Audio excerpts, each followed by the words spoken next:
जो भी ज़मीन में है सारे के सारे जो है वो ईमान ले आते।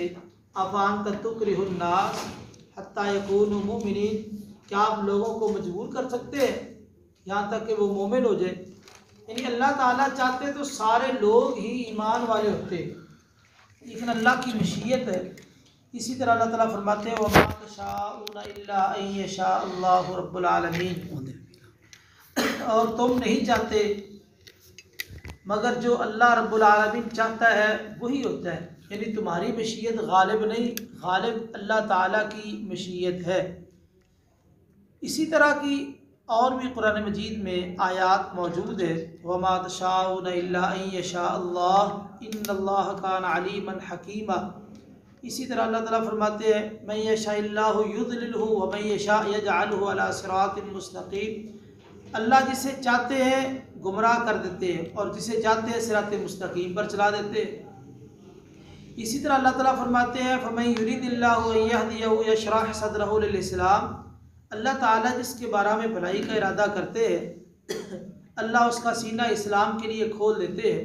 वमन युरिद अन युदिल्लहु, और जिसको अल्लाह गुमराह करना चाहते हैं यजअल सदरहु ज़य्यक़न, अल्लाह ताला उसके सीने को तंग कर देते हैं। हरजन, टेढ़ा, कान्नामा यस्साअदु फिस्समा, गोया कि वो आसमान में चढ़ रहा है। तो आप देखिए इन आयात के अंदर अल्लाह ताला की मशीयत और इरादे का जिक्र है। याद रखिए मशीयत इरादा ये और चीज़ है और उसके साथ मोहब्बत, उसको पसंद करना ये और चीज़ है। असल में इस हवाले से जो गलती और कोताही हुई उसका मेन सबब ये है कि लोगों ने मशीयत और इरादा इसी तरह मोहब्बत और रज़ा को एक चीज़ समझ लिया है। हालांकि मशीयत और इरादा और चीज़ है, मोहब्बत और रज़ा और चीज़ है। ये दोनों मुख्तलिफ चीज़ें हैं। जबरिया और कदरिया ने इनको एक चीज़ बना दिया। अब जबरिया ये बात कहते हैं कि जो जहान में सारे काम हो रहे हैं वो अल्लाह के फ़ैसले और तकदीर के साथ हो रहे हैं, सब कुछ ही अल्लाह को पसंद है। और कदरिया कहते हैं कि जो मासी है वो अल्लाह ताला को महबूब नहीं है, वो इसकी नफ़ी करते हैं, ना ही पसंदीदा है और ना ही मुक़द्दर में थे और ना ही इसका फ़ैसला हुआ है, बल्कि ये अल्लाह ताला की मशीयत से खारिज है। अल्लाह का इरादा, मशीयत नहीं थी अल्लाह की, अल्लाह का इरादा नहीं था। तो इन दोनों का अक़ीदा किताब व सुन्नत की वाज़ेह नसूस के मुखालिफ है। जब अल्लाह कहते हो वमन युरिद अन युदिल्लहु, अल्लाह जिसे चाहते हैं गुमराह करते हैं, तो गुमराह जो आदमी गुमराह होगा वो मासी में मुब्तला तो होगा। तो इसलिए कुरान के सरी अल्फाज और कलिमात के ख़िलाफ़ अक़ीदा है। किताब व सुन्नत में ऐसे दलाइल मौजूद है जिसमें मशीयत, इरादा और इसके मुकाबले में मोहब्बत और रज़ा, इन दोनों में फ़र्क है। कुरान मजीद में अल्लाह ताला फरमाते हैं वल्लाहु ला युहिब्बुल फसाद, अल्लाह फसाद को पसंद नहीं करते। वला यर्दा लिइबादिहिल कुफ्र, अल्लाह अपने बंदों से नाशुक्री को पसंद नहीं करते। और ये कहाँ जहाँ अल्लाह ताला ने शिरक, जुर्म और बेहयाई और तकब्बुर से मना किया, वहाँ पर ये बात जिक्र की गई कि अल्लाह ताला बेहयाई को, अल्लाह ताला नाशुक्री को पसंद नहीं करते। कुल्लु ज़ालिका, और इसी तरह अल्लाह ताला ने कुल्लु ज़ालिका कान सय्युहु इंद रब्बिका मकरूहा, यानी शिरक, जुल्म और फवाहिश और तकब्बुर की नफ़ी करने के बाद फरमाया ये सारी चीज़ें रब ताला के यहाँ नापसंदीदा है। इसी तरह बुखारी मुस्लिम की हदीस है, नबी करीम सल्लल्लाहु अलैहि वसल्लम ने इरशाद फरमाया अल्लाह ताला तुम्हारे लिए 3 चीज़ों को नापसंद करते हैं। कील और काल को, बेजा किसी चीज़ के बारे में जो है इतरादात कायम करना, सही चीज़ को गलत साबित करने के लिए यूँ भी कहा गया, ऐसे भी कहा जा सकता है, ऐसे भी कहा जा सकता है, यानी सही साबित शुदा चीज़ के बारे में अजीब किस्म के एतराज़ात पैदा करना, ये कील काल। कसरत सवाल, ज़्यादा सवालों से मना किया। और इसी तरह तीसरी बात वइदाअतुल माल, माल को ज़ाय करने से भी मना किया। ये 3 चीज़ें अल्लाह ताला तुम्हारे लिए नापसंद करते हैं। साबित हुआ कुछ चीज़ें ऐसी हैं जो अल्लाह की नापसंद है, लेकिन अल्लाह की मशीयत शामिल है, क्योंकि कायनात में अगर पत्ता भी हरकत करता है तो अल्लाह की मर्ज़ी के साथ, उसकी मशीयत और इरादे के साथ, उसके बगैर कोई मुमकिन नहीं काम हो जाए।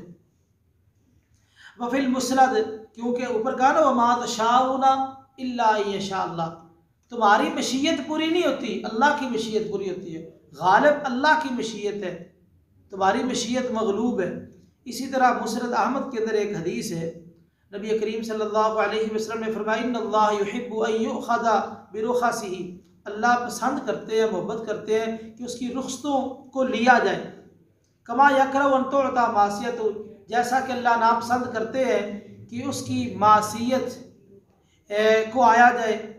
तो जिस तरह अल्लाह मासियत को इख्तियार करने वाले को नापसंद करते हैं, इसी तरह जो रुख्सत को इख्तियार करता है जो अल्लाह की तरफ से मिली है, अल्लाह ताला उससे मोहब्बत करते हैं। तो साबित हुआ अल्लाह कुछ कामों से मोहब्बत करते हैं, कुछ कामों को पसंद करते हैं और कुछ कामों को पसंद नहीं करते। ये कुरान मजीद से और हदीस से हमें दलाइल मिल चुके। और इसी तरह नबी करीम सल्लल्लाहु अलैहि वसल्लम अक्सर दुआ किया करते थे, अल्लाहुम्मा इन्नी अऊज़ु बिरज़ाका मिन सख़तिक, ऐ अल्लाह मैं तेरी रज़ाओं के साथ तेरे गुस्से से पनाह चाहता हूँ। यानी राज़ी होना, पसंद करना, मिन सख़तिक नाराज़गी, यानी नाराज़ होना और राज़ी होना अल्लाह की सिफ़ात है। व अऊज़ु बिमुआफ़ातिका मिन उक़ूबतिक, और मैं तेरी मुआफ़ी चाहता हूँ, तेरी सज़ाओं से तेरी मुआफ़ी चाहता हूँ। व अऊज़ु बिका मिनका, और मैं तेरी मदद से, तेरे अज़ाबों से पनाह चाहता हूँ। तो आप देखिए यहाँ भी ये मसला साबित हो गया, कुछ चीज़ों को अल्लाह पसंद करते हैं, कुछ चीज़ों को अल्लाह नापसंद करते हैं। कायनात में जो भी होता है ये अल्लाह की मशीयत और इरादा है, लेकिन आगे जो हो रहा है कुछ को अल्लाह पसंद करते हैं और कुछ को नापसंद करते हैं। तो इस हवाले से इस मसले को अच्छी तरह अपने ज़हन में बिठा लेना चाहिए कि ये दो अलग अलग चीज़ें हैं। जबरिया और क़दरिया ने मशीयत, इरादा, रज़ा और मोहब्बत इनको मिला दिया है, एक चीज़ समझ ली है, इस वजह से वो गुमराह हो गए और कुरान व हदीस की वादे नसूस की उन्होंने मुखालफत की है। अब मसला ये है कि जो मकरूह और पसंदीदा दोनों चीज़ें अल्लाह की तरफ से है, ये मसला समझने वाला है। दोनों अल्लाह की मशीयत और इरादे से है, लेकिन अल्लाह बाज़ कामों को पसंद करते हैं, बाज़ को नापसंद समझते हैं। अगर कोई आदमी ये बात कहे, इतराज़ करे कि कैसे हो सकता है कि अल्लाह एक काम का इरादा करे और उसको पसंद ना करे, अल्लाह एक काम का इरादा करे और उसको पसंद ना करे, हाँ जी, वो हाँ जी कैसे वो चाह सकता है, वो काम कैसे हो सकता है? यानी कैसे अल्लाह ताला का इरादा और साथ उसका तो नापसंद करना, ये कैसे जमा हो सकता है? ये दो चीज़ें, यानी अल्लाह इरादा भी कर रहे हैं, नापसंद भी कर रहे हैं। अल्लाह इरादा भी कर रहे हैं और साथ नापसंद भी कर रहे हैं, ये कैसे है? तो इसका जवाब ये है, ये जो सवाल किया गया, इस सवाल की वजह से बेशुमार लोग उनके रास्ते जुदा जुदा हो गए, लोग फ़िरक़ों में बंट गए इस यानी सवाल की वजह से। जानिए, जो मुराद होती है इंसान का, मकसूद होता है, उसकी दो किस्में। जो इंसान का मतलूब और मकसूद होता है उसकी दो किस्में। एक है मुरादुल लिनफ्सी, इंसान अपनी ज़ात के लिए किसी चीज़ का इरादा करे जो बज़ाते खुद कुछ चीज़ मकसूद हो। व मुरादुल लिगैरिही, और एक है गैर के लिए जो है ना इरादा किया गया, यानी एक अपनी ज़ात के लिए और एक गैर के लिए। जो चीज़ अपनी ज़ात के लिए होती है वो महबूब है, वो चीज़ क्या है? महबूब है। और जो चीज़ उसमें भलाई भी है, क्योंकि वो मकासद है, वो मकासद है, अच्छे आमाल है, इंसान उनको पसंद करता है। और दूसरी चीज़ जो गैर के लिए होती है, वो कभी कभी जो है ना इरादा करने वाले की मकसूद नहीं होती, उस काम के अंदर मसलहत ज़रूर होती है लेकिन वो बज़ाते खुद मकसूद नहीं होती। अब वो काम दूसरे काम का ज़रिया होता है, वो काम दूसरे काम का ज़रिया होता है, बज़ाते खुद वो मकसूद नहीं। मसलन इसकी मिसाल यूँ समझिए, एक बंदा सफ़र करता है। अब सफ़र के अंदर मुशक्क़तें, तकलीफ़ें, अब ये तकलीफ़ें और मुशक्क़तें मकसूद नहीं है। मकसूद क्या है? इस सफ़र के बाद किसी मंजिल मकसूद तक पहुँचना और वहाँ जाके यानी हज उम्रे के लिए गया तो हज उम्रा करना, तजारत के लिए गया तो तजारत करना, या इसी तरह कोई भी। अब दरमियान में जो सफ़र की मुशक्क़त है ये एक वसीला है। बज़ाहिर इंसान को ये मुशक्क़त अच्छी नहीं लगती, लेकिन ये एक वसीला है जो उसको एक खैर तक पहुँचा रहा है। अब असल मकसूद तो वो था जहाँ उसने पहुँचना है, लेकिन दरमियान में सफ़र में जो मुशक्क़त आई है ये किस बिना पे? ये इस बिना पे कि ये वसीला था। मसलन दवाई, एक बीमार है, आपने उसको दवाई दी, अब मकसूद क्या है? शिफा मिल जाए। दवाई कड़वी होती है, दवाई कड़वी होती है, खाने में तकलीफ़ होती है। अब दवाई खाना बजाते खुद मकसूद नहीं है, यानी दवाई को महबूब चीज़ नहीं है, पसंदीदा चीज़ नहीं कि बंदा शौक़ से खाता रहे। तो दवाई ये एक सबब और ज़रिया है कि जब ये बीमारी तक पहुँचेगी अल्लाह ताला शिफा दे देंगे। इसी तरह बसा औक़ात ये होता है कि एक इंसान का उज़्व ख़राब हो गया, एक इंसान का उज़्व ख़राब हो गया, हाथ है, पाँव है, ख़राब हो गया। अब डॉक्टर कहते हैं कि अगर आप इसको काटते नहीं तो आपकी ज़िंदगी को ख़तरा है। अब वैसे इस उज़्व को काटना दुरुस्त नहीं है, लेकिन अब ये मजबूरी बन गई, इस हाथ को काटना बाकी जिस्म को बचाने के लिए ये मुशक्क़त क्यों बर्दाश्त की जा रही है? वो मकसूद हासिल करना, उसको बचाना है, इसलिए हाथ ज़रूरत के मुताबिक बक़दर ज़रूरत इसको काटा जा सकता है। जब आखिरी स्टेज हो जाए उसके अलावा कोई हल नहीं है, कुछ चाराकार नहीं है, तो अब इसका काटना ये मकसूद नहीं है, ये मुशक्क़त है, बज़ाहिर तकलीफ़ है, लेकिन चूँकि ये एक ज़रिया है इंसान को बाकी रखने का कि वो कुछ देर मज़ीद ज़िंदगी गुजार सके, तो इसलिए बसा औक़ात मजबूरी की बिना पे उज़्व भी काटना पड़ जाता है। वो मकसूद नहीं होता। मकसूद क्या होता है? यानी जिस्म को महफूज रखना और उस इंसान को बाकी रखना कुछ देर के लिए, जितनी उसकी ज़िंदगी है, ताकि वो अच्छी तरह ज़िंदगी बसर कर सके। अगर ये ना काटा गया तो बिल आखिर ये वसीला बन जाएगा, सारे जिस्म में बीमारी फैल जाएगी। हाँ जी, इसके साथ ये बात भी समझिए कि जो इबलीस है, इबलीस की जो पैदाइश है, जो फसाद का मादा है, बर्बादी और शर का मादा है, दीन भी बर्बाद करता है, आमाल भी बर्बाद करता है, एतकादात भी बर्बाद करता है, हत्ता के लोगों की सोचें ही तब्दील कर देता है। तो इबलीस जो है, अब इसका पैदा करना, इसको किसने पैदा किया है? अल्लाह ताला ने पैदा किया। अब कोई कायनात में कह सकता है इबलीस को किसी और ने पैदा किया? तो अब इसमें क्या हिकमत है? अब ये अल्लाह की मशीयत और इरादे से पैदा हुआ है, लेकिन इबलीस की जो कोशिश और मेहनत है बुराई के लिए, लोगों को गुमराह करने के लिए, अल्लाह इसको पसंद नहीं करते। अल्लाह इसको पसंद नहीं करते। अब इबलीस का जो वजूद है ये बसा औकात ज़रिया बन जाता है कि अल्लाह ताला की मोहब्बत मज़ीद बढ़ जाती है। मसलन किसी बंदे से कोई गलती होगी, गलती के बाद वो इतने आंसू बहाता है, इतना रोता है, परेशान होता है कि वो पहले से भी अल्लाह का ज़्यादा महबूब बन जाता है। तो अब इबलीस का जो वजूद है, तो अगर इबलीस ना होता, सारे फरिश्ते होते, तो क्या ख्याल है? तो फरिश्ते अब अल्लाह ताला का जिक्र अज़कार करते, इस्तिग़फ़ार करते, तो लेकिन फरिश्तों का गुनाह ही कोई नहीं है। ला यासून अल्लाह, वो अल्लाह ताला की नाफरमानी नहीं करते, जो हुक्म मिलता है वही करते। तो एक हदीस भी है जो आगे आ रही है इस हवाले से, और ये बात भी ज़हन में रखिए कि तो रफ़ल अशियाउ बेअज़दादिहा, अरबी का एक उसूल है, चीज़ें मुतज़ाद के साथ पहचानी जाती हैं। आपने साए की कदर व अहमियत को जानना है तो इसके मुकाबले में क्या है?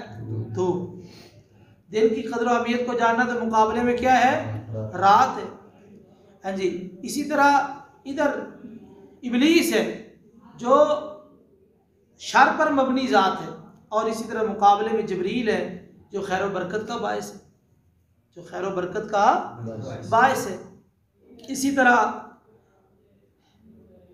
ज़िंदगी और मौत मुतज़ाद है, खूबसूरती और बदसूरती, खैर और शर, ये मुतज़ाद, कोई भी चीज़ है वो मुतज़ाद के साथ पहचानी जाएगी। अगर मुतज़ाद नहीं होगा तो चीज़ का पहचानना मुश्किल है, पता ही नहीं चलेगा। इसी तरह ये बात ज़हन में रखिए, जो शर है, शर और खैर दोनों का खालिक अल्लाह है, दोनों का खालिक अल्लाह है। अगर आप कहें कि खैर का खालिक तो अल्लाह है, शर का खालिक अल्लाह नहीं है, अगर कोई बंदा ये दावा करे तो देखिए अल्लाह ताला के जो नाम है, कौन से नाम, अल क़ह्हार, अल मुंतक़िम यानी ज़बरदस्त इंतकाम लेने वाला, वल अदल इंसाफ करने वाला, अज़्ज़ारु नुकसान पहुँचाने वाला, अश्शदीदुल इक़ाब सख्त सज़ा देने वाला, अस्सरीउल हिसाब बहुत जल्द हिसाब लेने वाला, और इसी तरह ज़िल बत्श शदीद सख्त पकड़ वाला, अल खाफिज नीचा करने वाला, अल मुज़िल जलील करने वाला। अब ये जो अल्लाह ताला की सिफात है ये तो बेमाना हो जाएंगी। अगर कहा जाए अल्लाह खैर का खालिक है, शर का खालिक नहीं है, तो ये सारी सिफात, शर दुनिया में ना होता तो ये सारी सिफात बेमाना है। इंतकाम किससे लिया जाता है, जो बुरा अमल करे, जो जुर्म करे। ज़बरदस्त किसके लिए है, जो नाफरमान है। और इसी तरह अदल कब होता है, जब झगड़ा हो, इख्तिलाफ हो, फितना हो, फसाद, उस वक्त अदल होता है। जब खैर ही खैर हो तो अदल कैसे होगा। इसी तरह इन जो सिफात है, इन तमाम के अंदर जो ना कमाल मौजूद है। और अगर आप कहें कि शर का वजूद दुनिया में नहीं है, या अल्लाह शर का खालिक नहीं है जिस तरह खैर का खालिक है, तो याद रखिए फिर ये सारी चीज़ें, ये सारी अल्लाह की सिफात बेमाना हो जाएंगी, इनका मकसद ही कोई नहीं। ये सारी जो चीज़ें हैं, जल्द हिसाब कैसे लिया जाता है, जिनके गुनाह भी हो, नेकियां भी हो। किनको पकड़ा जाता है, जो गुनाहगार हो। तो ये सारी नीचा किनको किया जाता है, जो गुनाहगार हो। जलील किसको किया जाता है, जो जिल्लत के काबिल हो। तो ये अल्लाह ताला की सिफात है, अल्लाह की अस्मा है। तो यानी गोया के जो तकदीर का मुनकिर है और जो अकीदा रखता है कि अल्लाह खैर का खालिक है, शर का खालिक नहीं, वो अल्लाह के इन सिफात और इन अस्मा का मुनकिर है। और ऐसा शख्स मुसलमान नहीं है। और इसी तरह अल्लाह ताला की मज़ीद जो अस्मा है, उसका बुर्दबार होना, मुआफ़ करना और पर्दा डालना, और इसी तरह मुआफ़ करना, और इसी तरह अपने बंदों में से आज़ाद करना जहन्नम से लोगों को। तो ये सारी चीज़ें जो है अल्लाह ताला की जो सिफात है, अगर आप कह दें कि अल्लाह शर का खालिक नहीं है, तो शर दुनिया में नहीं है, तो ये सारी हिकमतें, हलीम कौन होता है, सही बात सुन के तो सारे ही हलीम है। बर्दाश्त कब किया जाता है, जब बुरी बात को करे। मुआफ़ किसको किया जाता है, जब कोई गलती करे। और इसी तरह पर्दापोशी कब होती है, जब किसी के अंदर ऐब हो। तो ये बात हकीकत है। और नबी करीम सल्लल्लाहु अलैहि वसल्लम ने भी इशारा किया, सही मुस्लिम की हदीस है, लौ लम तुज़निबू, अगर तुम गुनाह ना करो, गुनाह छोड़ दो, लज़हबल्लाह, अल्लाह ताला तुम्हें ले जाए, लज़हबल्लाहु बिकुम, अल्लाह तुम्हें ले जाए, वला जाअ बिक़ौमिन युज़निबून, अल्लाह ऐसी कौम को लाए जो गुनाह भी करे, वयस्तग़फिरूना, और बाद में इस्तिग़फ़ार भी करे, अल्लाह से माफ़ी भी मांगे, अल्लाह उनको मुआफ़ करे, फ़यग़फ़िरु लहुम, अल्लाह उनको मुआफ़ कर दे।